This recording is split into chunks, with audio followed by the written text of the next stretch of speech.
Hey you guys, welcome back to Gracie's Quilting and Crafting Corner. Today we are going to do a little bit of unboxing. I was looking for some nice flannel, like leopard print. So I went online and I Googled and came across this company called Sas. They are located in California, and they had some really nice print, flannel print that I was looking for because I'm going to be making a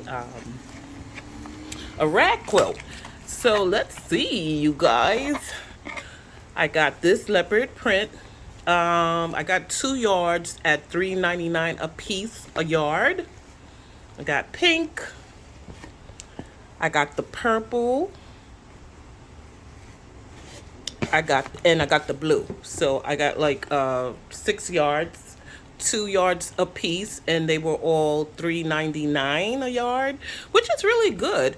I can't wait to show you guys this rag quilt that I'm working on.